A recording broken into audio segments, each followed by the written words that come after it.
오늘 설교 제목을 너의 이름은이라고 했습니다. 이거 어른분들은 좀 아실지 모르겠는데 우리 학생들은 압니다. 너의 이름은 이 아주 유명한 애니메이션입니다. 애니메이션. 특히 또 제가 예전에 현수 양 집에 갔는데 그 방에 들어가 보니까 그 포스터하고 앨범하고 이렇게 막 있더라고요.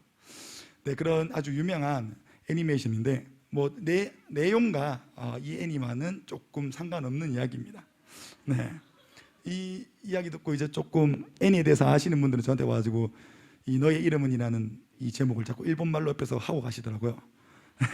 전혀 상관없는데 이러면서. 네, 먼저 사진을 준비했는데요. 사진 하나 보도록 하겠습니다. 네, 거울 속에 자신을 볼 때입니다. 요 사진은 구글에다가 남성과 여성의 차이라고 검색을 하면 바로 나온 사진입니다. 이 그림은 남성과 여성이 거울을 볼 때 느끼는 차이라고 합니다. 조금 공감이 되십니까? 아닌가? 저는 조금 공감이 됩니다, 사실. 예. 정말 공감이 너무 잘 됩니다. 거울 속에 있는 제 자신의 모습을 보면서 저는 늘 이렇게 혼자 있을 때는 말로 하고 주변에 있을 때는 속으로 하고 이렇게 합니다. 오늘도 병준이 좀 괜찮네? 이러면서 그렇게 합니다. 그에 비해서 여성들은 거울을 볼 때 조금 통통하게 이렇게 자기를 바라본다고 합니다. 또 혹시 여러분들은 MBTI 잘 아십니까? MBTI? 우리 그 종교 5등 우리 주영이는 MBTI가 어떻게 되죠? MBTI가 어떻게 되죠? ENFP. 우리 담임 목사님이 ENFP시죠. 여러분들 느끼실지 모르겠지만 저도 ENFP입니다. 네. 저는 친구들에게 늘 ENFP의 표본이 누구냐 하면은 김병준이라고 이렇게 늘 이야기를 들었습니다. 네. MBTI는 성격 유형 검사 중에 하나입니다. 사람들의 성격을 여러 가지 유형을 만들어 구분 지어 놓았으며 각 유형에 따라 사람들의 실생활에 어떤 영향을 미치는지를 알기 위해서 만들어졌다고 합니다. 또 비슷한 게 있습니다. 혈액형 성격 유형이 또 있죠. A형은 신중하고 꼼꼼하다고 하죠. 또 B형은 사교적이지만 짜증을 내는 등의 자기중심적 모습을 가지고 있다고 합니다. 저희 부모님이 지금 오후 예배 제가 설교하신다고 오셨는데 인생 최초의 오후 예배를 드리고 계십니다. 지금 앞으로도 꾸준하게. 네, 저희 가족은 저희 어머니 아버지가 다 B형이셔서 저도 B형이고 누나도 다 B형입니다. 네, 그렇게 사교성은 있지만 되게 짜증을 내는 등의 이렇게 자기중심적인 모습을 가지고 있습니다. 네, O형은 열정적이지만 다혈질이라고 합니다. 또 AB형이 있습니다. AB형. AB형은 판단력이 빠르고 정확하지만 잘난 척을 좀 한다고 합니다. 또 최근에 인터넷을 보다 보면 심리검사 사이트라고 해서 가볍게 해볼 수 있는 재미난 심리검사를 모아놓은 사이트가 아주 많습니다. 예를 들면은 BTS 멤버로 보는 성격 유형, 또 명품 브랜드로 보는 성격 유형, 호구 성향 테스트, 그러니까 내가 얼만큼 호구인지를 테스트해 보는 겁니다. 네, 또 그다음 연애세포 생존 테스트 등등 정말 많은 종류의 심리 테스트가 생겨나고 있습니다. 그리고 또 많은 인기를 얻고 있습니다. 저는 대학 청소년부와 요달 사역을 하고 있는데요. 저희 셀의 단톡방에서는 가끔씩 자신이 해본 재미있는 심리 테스트의 링크를 보내고 이제 그 결과를 좀 공유해달라고 하는 그런 일을 종종 볼 수 있습니다. 남자와 여자, MBTI, 혈액형 성격 유형, 그리고 다양한 심리 검사들, 사람들의 유형을 나누어 볼 수 있는 것들은 세상에 많이 있습니다. 사람들은 심리 검사와 성격 유형 검사에 대해서 많은 관심을 가지고 시도해 봅니다. 어째서 우리는 이런 것들의 재미를 느끼고 여러 번 시도를 해볼까요? 그 이유는 모든 사람들이 자신의 진짜 자아를 찾기 원하는 마음이 있기 때문입니다. 즉 모든 사람들은 저마다의 본캐를 찾고 싶어 합니다. 본캐는 최근 이제 유행하는 말인데 본캐 부캐라는 말이 있습니다. 예를 들면 혼칠하고 잘생긴 김병준의 모습이 있는가 하면 저번 주에 이렇게 안녕하세요 하면서 이렇게 최준을 연기했던 김병준의 부캐릭터가 있는 거죠. 쉽게 말하면 자신의 본인의 진짜 모습은 본캐, 전혀 다른 캐릭터를 연기할 때 부캐라고 합니다. 사람들은 저마다 자신을 잘 안다고 생각합니다. 하지만 그것은 자신의 착각일 뿐입니다. 우리는 본능적으로 느끼고 있습니다. 살면서 많은 것을 배워가고 알아가지만 그 흐름 속에서 끊임없이 놓치는 것은 바로 자기 자신에 대해서라는 것을요. 여러 심리검사가 유행하는 이유가 이 사실을 증명해 줍니다. 앞에서 이야기한 여러 심리 테스트는 유독 청소년들에게 인기가 많습니다. 한 심리학 컬럼니스트는 그 이후로 자아를 찾고자 하는 욕구가 청소년 시기에 더욱 크기 때문이라고 합니다. 대부분의 사람들은 자신의 삶이 본캐인지 부캐인지 전혀 알지 못하는 상태로 살아갑니다. 지금 내가 잘하고 있는 것일까? 내가 한 선택은 옳은 것일까? 나는 그때 왜 그런 선택을 했을까? 나는 무엇을 위해 살아가야 할까? 우리는 나 자신에 대해서 아주 많은 고민을 합니다. 왜 이런 고민들을 하는 걸까요? 우리의 방향과 길을 확신하지 못하기 때문입니다. 아무리 해도 나의 꿈을, 나의 자아를 찾아볼 수 없을 것만 같다고 느끼며 생각합니다. 나에게도 에너지가 있고, 나에게도 열정이 있고, 나에게도 뭔가 재능이 있고, 나에게도 해볼 수 있는 일이 있는데 어디에 사용해야 될지 알지 못하기 때문입니다. 그리고 사람들 속에서 내 자신이 판단당하기 시작합니다. 야, 이문디야, 공부 좀 해라. 제발 말 좀 들어라. 너 이거밖에 안 되니? 이거밖에 못하니? 집에서도, 가정에서도, 직장에서도, 학교에서도, 심지어 친구들 사이 속에서도 우리가 이런 이야기를 종종 듣게 됩니다. 이런 상황 속에서 우리는 결국 고민합니다. 난 이산화탄소 생성기인가? 난 쓸모없는가?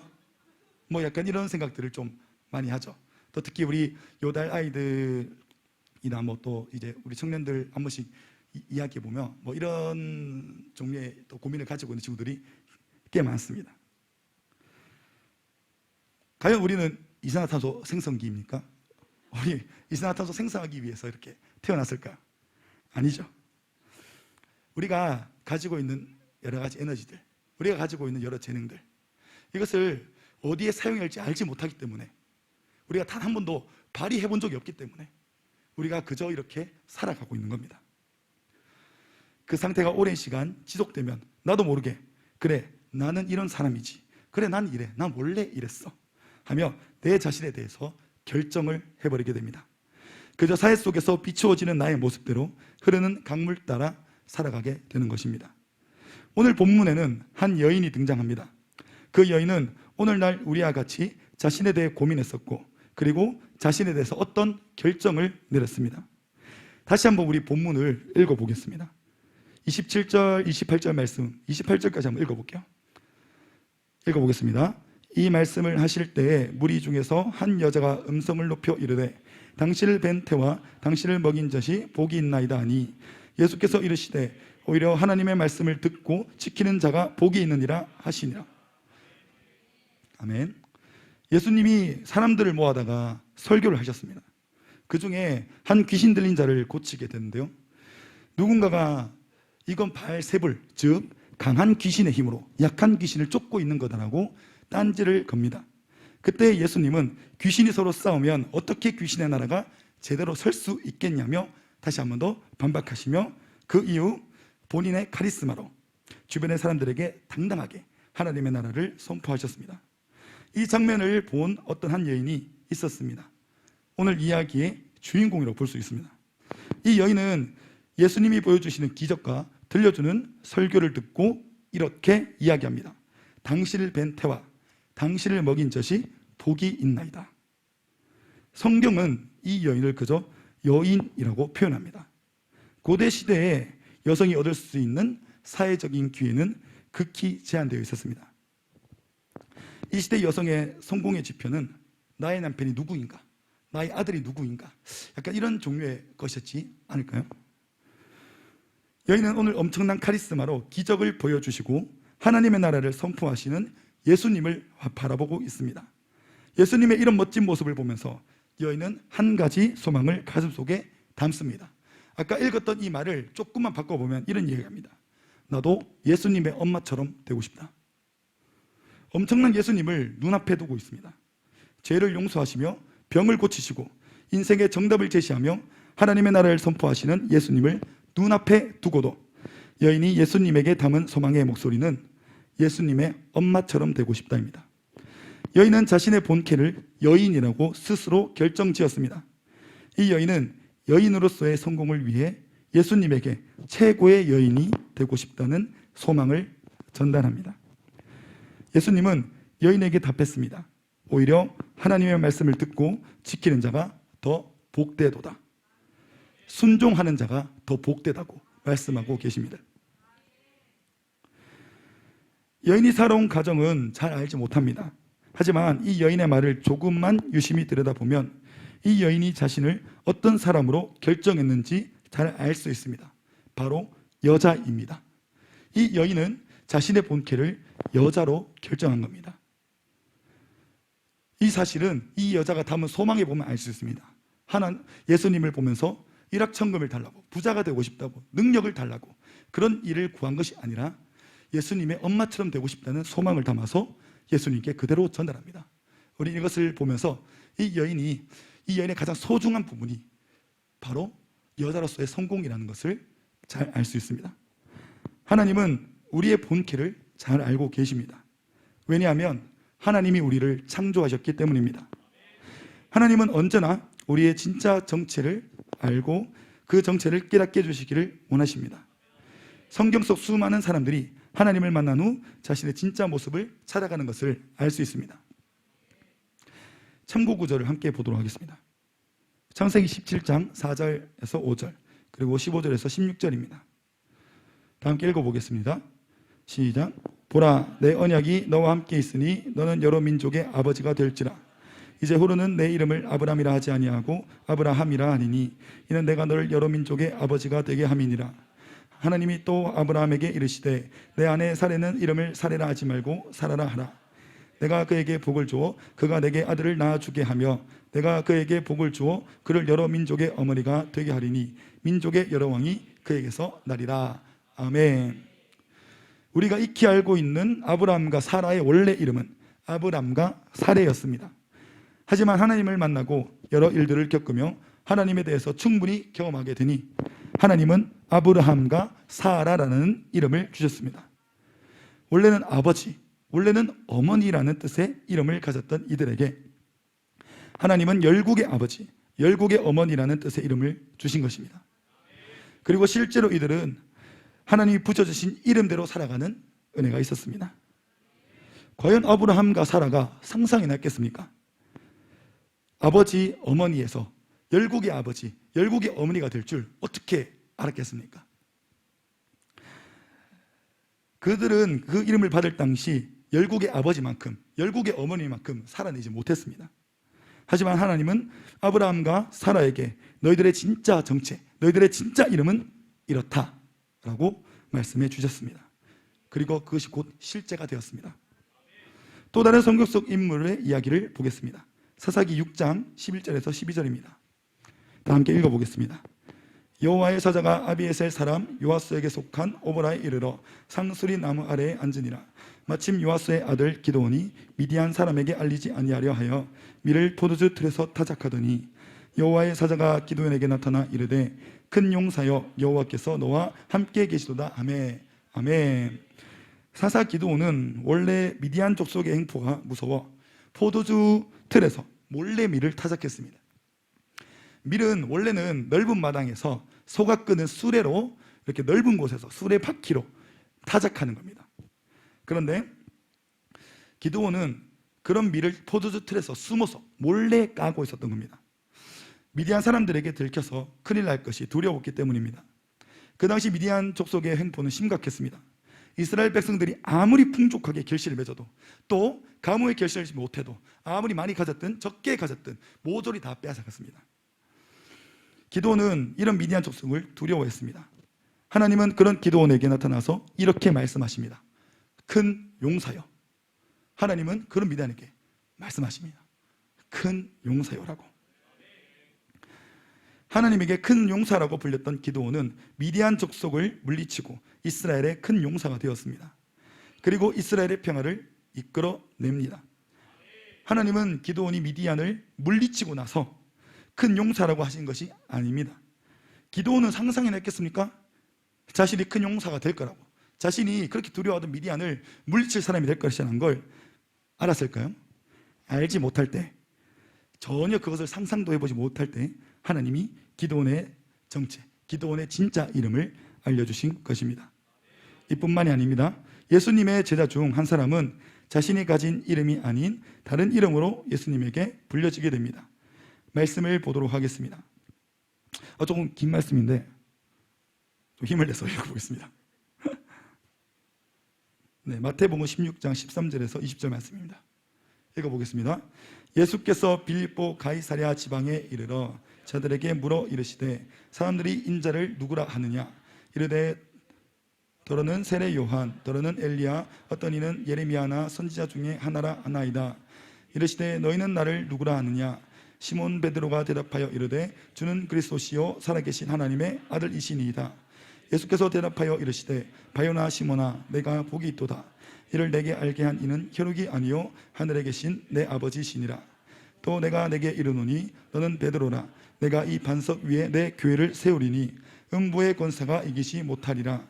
내가 천국 열쇠를 내게 주리니 내가 땅에서 무엇이든지 매면 하늘에서도 매일 것이요 내가 땅에서 무엇이든지 풀면 하늘에서도 풀리리라 하시고 이에 제자들에게 경고하사 자기가 그리스도인 것을 아무에게도 이르지 말라 하시니라. 아멘. 네, 예수님이 자신이 누구시냐고 물으셨습니다. 베드로는 그런 예수님에게 그리스도시요 살아계신 하나님의 아들이십니다 라고 예수님의 정체를 정확하게 말합니다. 그런 베드로에게 예수님이 바요나 시몬, 즉 요나의 아들 시몬에게 베드로라는 이름으로 불러주십니다. 그런 베드로는 예수님의 승천 이후 예루살렘 교회를 세우고 이끄는 반석이 되었습니다. 네. 이 세 명의 이야기에 공통점이 있습니다. 그것은 바로 하나님이 불러주시는 이름의 정체성과는 전혀 상관없는 삶을 살아가고 있을 때 하나님께서 이들의 진짜 이름으로 불러주셨다는 것입니다. 이런 이야기는 성경에 정말 많이 나옵니다. 하지만 이들의 이야기가 특별한 이유는 하나님이 붙여주신 이름의 정체성을 회복하기 전까지는 너무나 연약한 삶을 살았다는 것입니다. 순종하지 못하고 매일 넘어지고 비겁한 모습으로 살아가며 매일매일 자신의 쓸모있음을 확인하려 하는 우리의 모습처럼 말입니다. 하나님은 우리 모두를 특별한 계획을 가지고 만드셨습니다. 우리 모두에게는 숨겨진 본캐가 있습니다. 우리 모두는 한 번쯤은 의심해 봐야 합니다. 지금 내 모습이 나의 본캐가 맞을까? 내 진짜 이름이 맞을까? 라는 것을요. 오늘 본문에 나온 여인은 그 질문을 하다가 스스로 계속 끊임없이 질문을 하다가 어느 결정을 내려버렸습니다. 자신을 여자라고 아주 단단히 결정하고 살았던 것입니다. 그렇게 자신의 진짜 모습이 아닌 자신이 결정한 모습대로 사고하고 행동합니다. 그렇기 때문에 예수님을 보면서 돈을 달라거나 영생을 달라거나 지위를 달라거나 하는 소망을 말하지 않고 예수님의 엄마처럼 되고 싶다라고 말한 것입니다.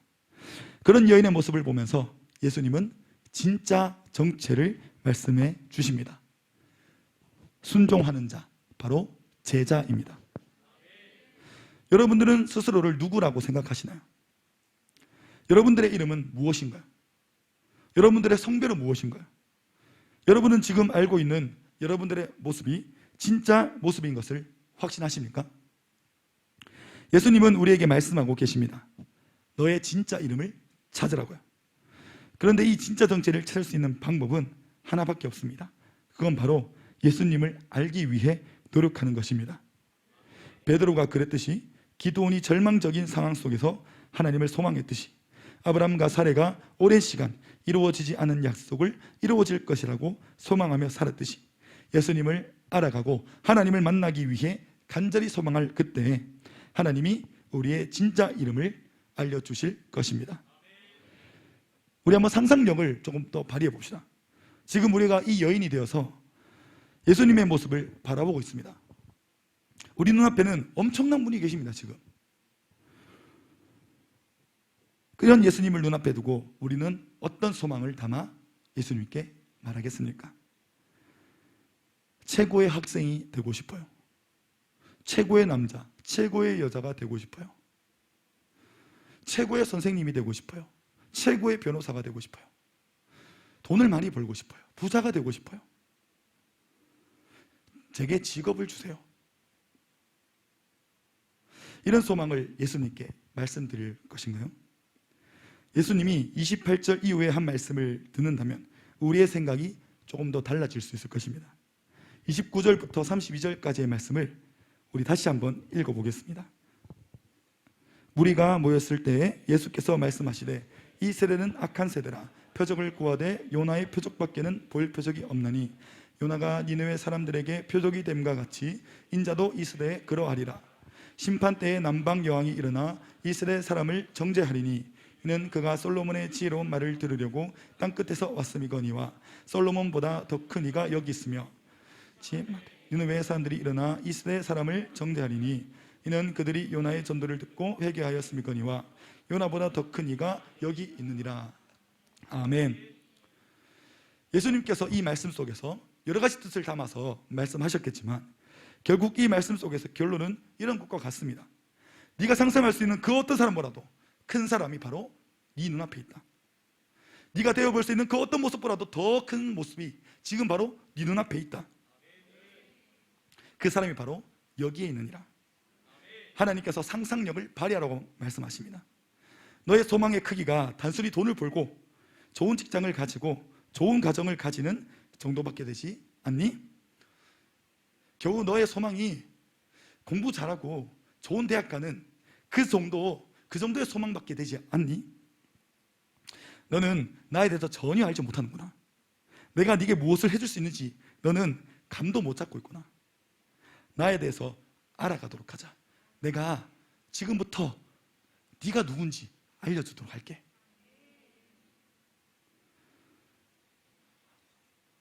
오늘 한 가지 이야기를 들려드리도록 하겠습니다. 이 이야기의 제목은 이름을 모르는 새입니다. 어느 한 마을 뒷산에는 노래를 아주 잘 부르는 새가 한 마리 살고 있었습니다.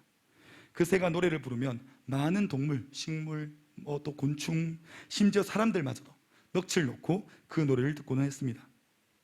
그 새는 자신의 노래를 다른 누군가가 들어주는 것이 너무나 좋았습니다. 노래를 듣고 행복해하는 많은 사람들의 표정을 볼 때 자신마저 행복해졌습니다. 새는 노래를 부르는 것이 너무나 행복했습니다. 그리고 이래 곧 자신을 스스로에게 노래하는 새라고 이름을 붙였습니다. 노래하는 새는 얼마 안 가 주변 마을에서도 소문이 나기 시작했습니다. 이제는 자신이 사는 숲에는 사람들의 발길이 끊이지 않게 되었습니다.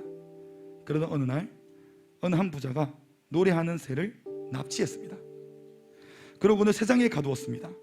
그리고 자신의 집 거실에 두었습니다. 노래하는 새야, 내가 더 많은 사람들을 불러와 줄 테니 넌 여기서 계속해서 내게 노래를 불러주렴. 처음에는 조금 놀라기는 했지만 납치당한 것이 오히려 조금 기뻤습니다.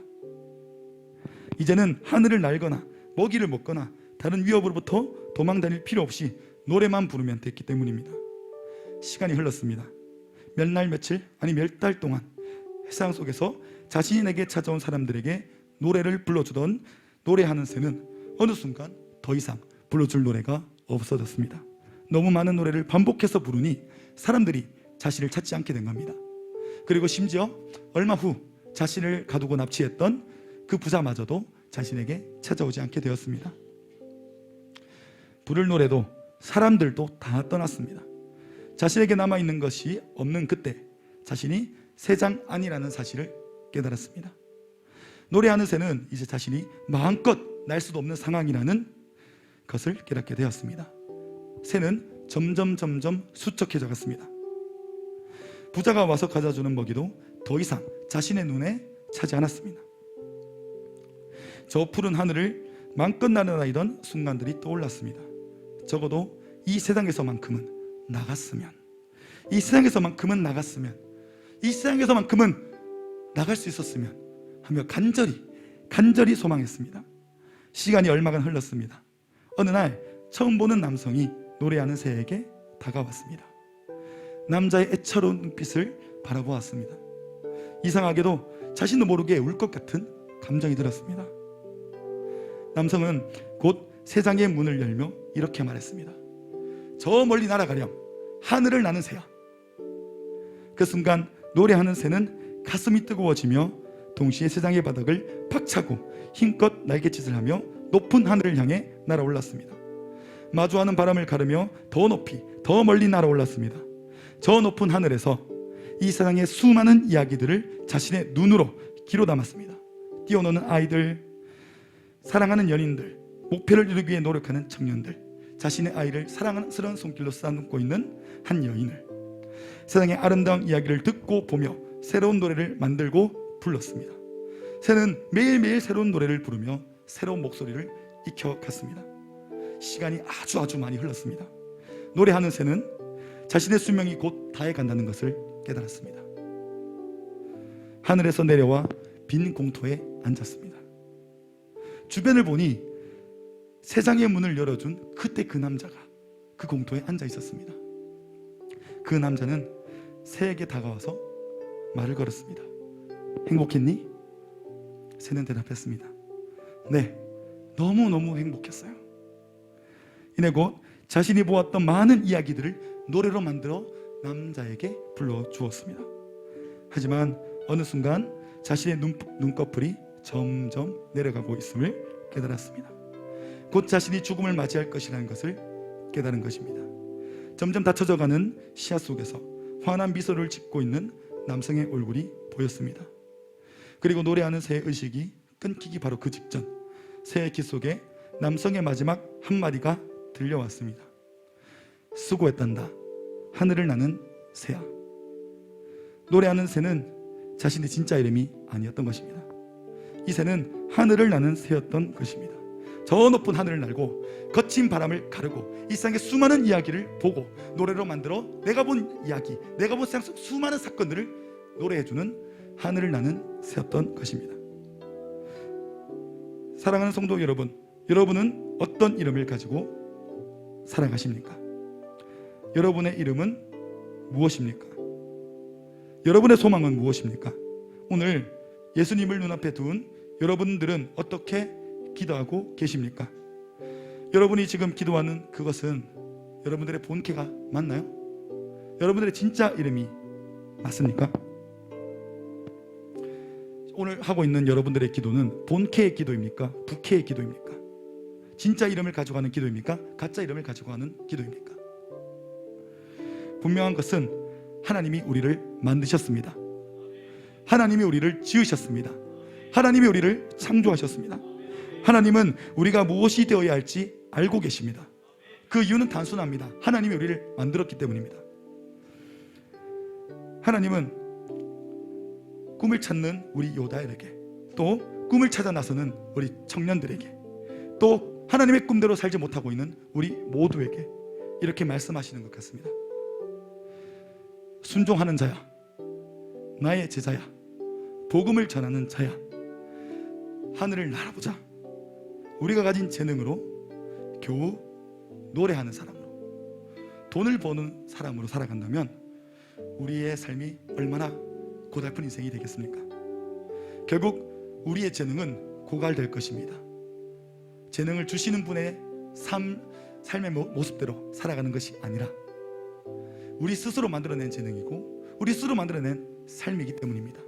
우리는 무한하지 않습니다.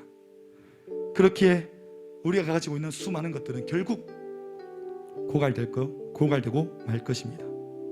하지만 우리의 이름을 찾아낼 때에 새로운 가능성을 발견하고 새로운 길이 열려지는 은혜를 경험하게 될 것입니다. 우리의 본캐를 찾아내는 그 순간에, 우리의 진짜 이름을 찾아내는 그 순간에, 즉 순종하는 자로 살 때, 제자로 살아가고자 할 때, 또 복음을 전하는 사람으로 살아갈 때 비로소 하나님께 받은 우리의 훌륭한 재능들이 제가치를 하며 올바르게 쓰여질 것입니다.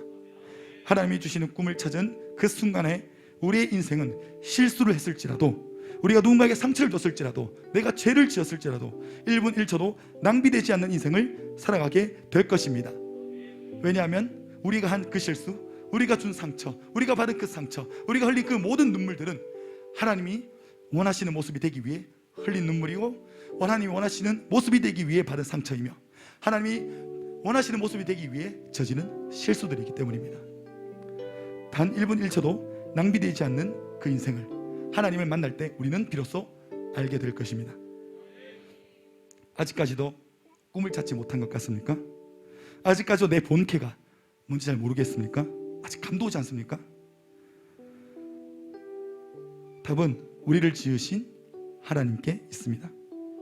내가 갇힌 세상에 문을 열어줄 그 분을 만나려고 애쓰고 또 애쓸 때 하나님이 어느 날 문득 찾아오셔서 나의 진짜 정체를 밝혀주실 것입니다. 우리의 진짜 이름을 되찾고 우리의 본캐를 되찾는 우리 요다엘 청년 그리고 우리 모두가 되기를 간절히 소망합니다. 네, 박수하겠습니다.